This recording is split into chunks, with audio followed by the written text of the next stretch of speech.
It's a rainy afternoon, the kind of rain that softens the edges of the world, turning car headlights into glowing halos and shop windows into watercolor paintings. You've claimed your usual corner in a small coffee shop, the one with the chipped table and the view of the crosswalk. The smell of roasted beans hangs heavy in the air, and the rhythmic hiss of the espresso machine feels almost meditative. Outside, people hurry past, heads bowed under umbrellas, their shoes splashing through shallow puddles. You're halfway through a latte, mind drifting between the half-finished Toto list in your notebook and the swirl of thoughts we all carry when a stranger slides into the seat across from you. No introduction, no polite smile, just steady, unblinking eyes and a voice that feels impossibly calm. Do you know why you were born? You think it's a joke. Your eyebrows lift, a half-smile forms, but the stranger leans in before you can answer. Do you know that you chose this life?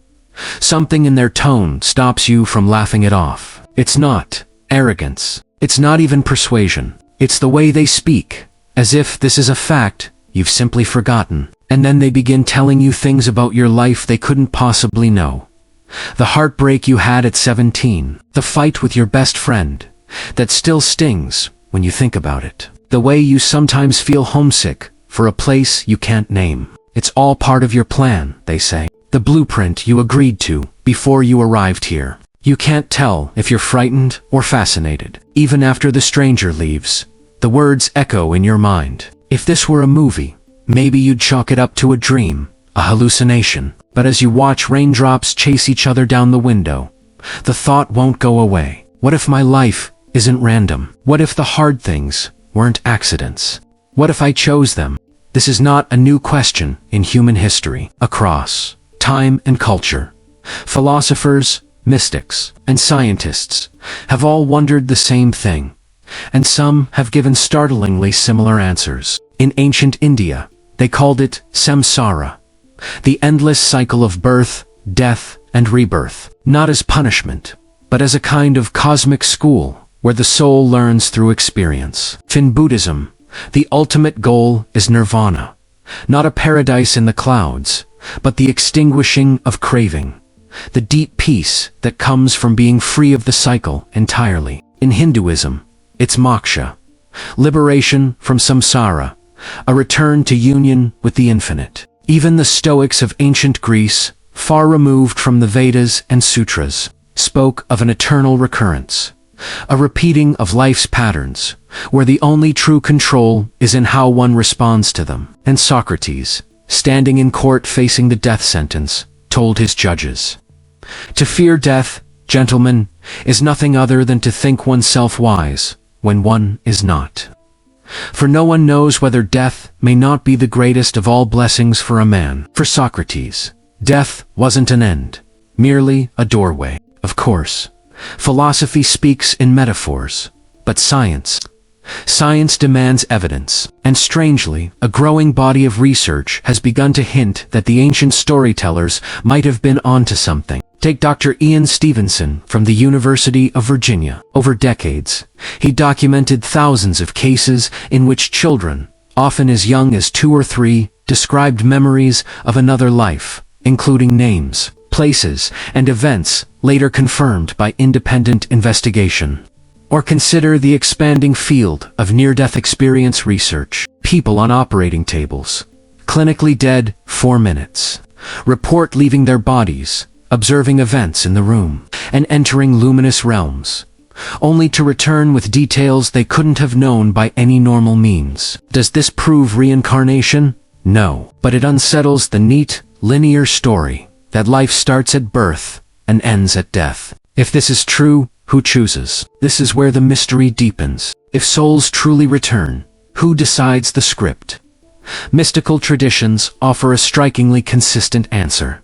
You do. Not the you sitting in this coffee shop, scrolling through notifications, but the deeper self, the part of you that existed long before your birth and will exist long after. They say that before incarnation, you enter a state of expanded awareness. In that space, time doesn't run in straight lines. You see your past lives as clearly as photographs in an album. You remember the lessons you mastered and the ones you avoided. And then, with the guidance of beings who have walked further ahead, you design the next chapter. You choose your family, your culture, your greatest joys, and yes, even your deepest challenges, not as punishment, but as the precise conditions that will help you grow. At this point, some will object.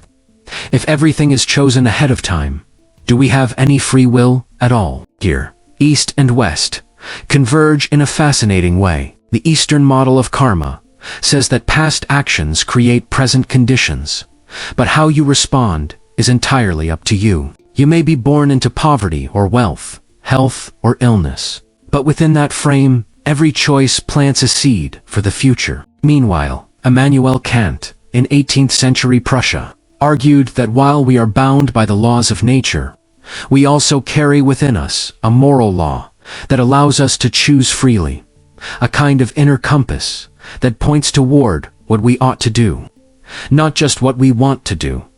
Put simply, the blueprint sets the stage. Free will decides how you play your role.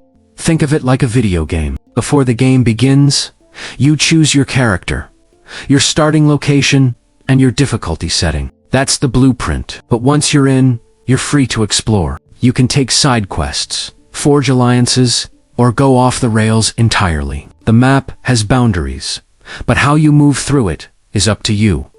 Or think of life as a chess match. The opening position is fixed by the blueprint, but every move after that is a choice, each with its own chain of consequences. Let me tell you about Maria. She was born in a small village in Spain, the youngest of 6 children. By the age of 12, she'd lost both parents and was sent to live with an aunt who barely tolerated her. To outsiders, it looked like a tragic beginning, the kind of hardship you wouldn't wish on anyone. But Maria had a strange way of seeing it. She often told her friends, "I think I chose this family. I think I needed this exact kind of love, and the lack of it, to become who I'm meant to be." Years later, Maria became a renowned therapist, specializing in helping children heal from abandonment and neglect. Her work was transformative, not because she had studied the theory, but because she had lived it. When asked if she would change her childhood, she would shake her head and say, "I wouldn't be me without it." Whether you believe in past life planning or not, stories like Maria's force us to ask, can the hardest parts of our lives be part of something larger? Back in the coffee shop, you stir your now cold latte, the stranger's words still lingering. The rain has slowed to a drizzle, the streets shimmering under streetlights. If the soul chooses its life, if even pain has purpose, then here's the question that keeps you from sleeping that night. Why would I choose suffering?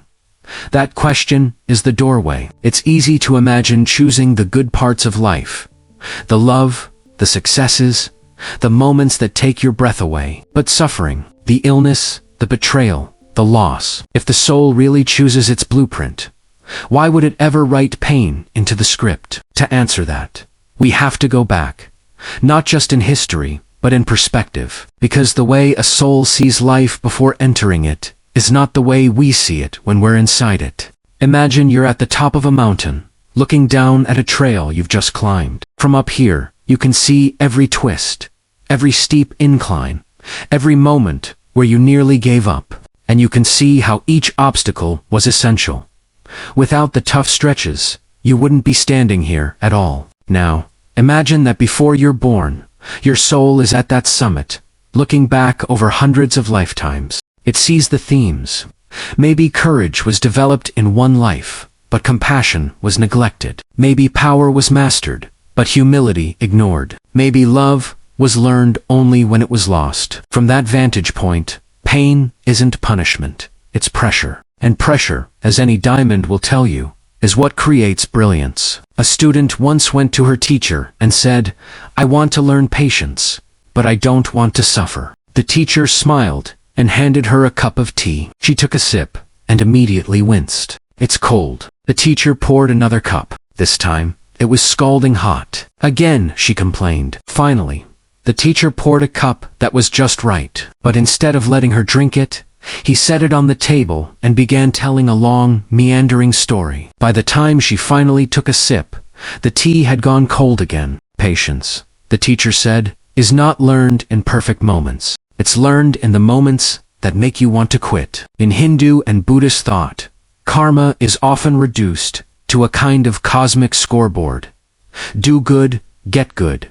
Do bad, get bad. But that's a shallow reading. In Sanskrit, karma simply means action. Every action, thought, word, or deed sends ripples into the fabric of reality. Some ripples return in this life. Others take lifetimes to circle back. There are layers to karma. Individual karma, the results of your personal actions; collective karma, shared by a family, a community, even a nation; instant karma, consequences that arrive almost immediately; latent karma, seeds planted that may not sprout for decades or lifetimes. This isn't about reward or punishment. It's about balance and learning. Modern genetics has uncovered something remarkable. Trauma, habits, even emotional states can alter how our genes are expressed, and these changes can be passed down to future generations. A study on the descendants of Holocaust survivors found that they carried altered stress hormone levels, even though they never experienced the trauma themselves. In other words, we inherit not just our ancestors' eye color, but sometimes their fears, their resilience, and their wounds. From a spiritual lens, this sounds eerily like collective karma. Life handing us work that didn't begin with us, but which we have the chance to heal. If the soul chooses, it might take on certain pains, not because it deserves them, but because it can handle them. It might even agree to heal a wound carried by generations before. Think of it like joining a relay race, where your ancestor stumbled. You pick up the baton, determined to run that stretch to the end. Imagine life as a grand film production. Between lifetimes, the actors' souls gather to plan the next scene. In one life, you play the hero. In the next, perhaps the antagonist. Your best friend in this life might have been your rival in another. Not because the universe is cruel, but because switching roles teaches empathy. If you've been betrayed, you may one day play the betrayer. Not out of malice, but so you understand the full spectrum of cause and effect. This is karma, not as judgment, but as education. The philosopher Friedrich Nietzsche imagined a thought experiment.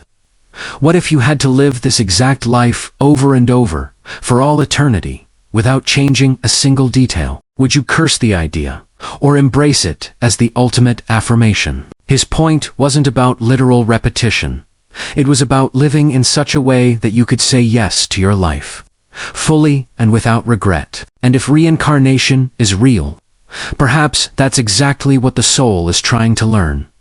The ability to embrace every chapter, even the dark ones. Carl Jung, the Swiss psychoanalyst, spoke of the shadow, the parts of ourselves we deny or repress. He believed true growth required facing the shadow, integrating it, and turning it into strength. In spiritual terms, lifetimes might be the soul's way of integrating its cosmic shadow, learning through contrast, mistake, and redemption. Some physicists speak of the many worlds interpretation, the idea that every choice spawns a new branch of reality. While not meant as proof of reincarnation, it gives us a poetic metaphor.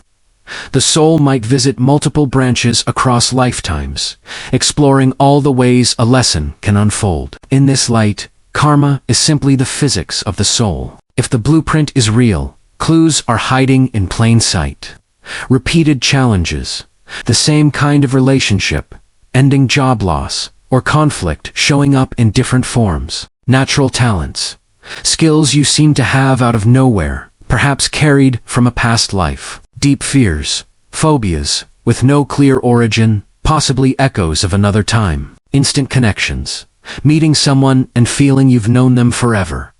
Maybe you have. These are designed to make the audience pause and think, helping them feel part of the script. What's a challenge that keeps repeating in your life? How do you usually respond?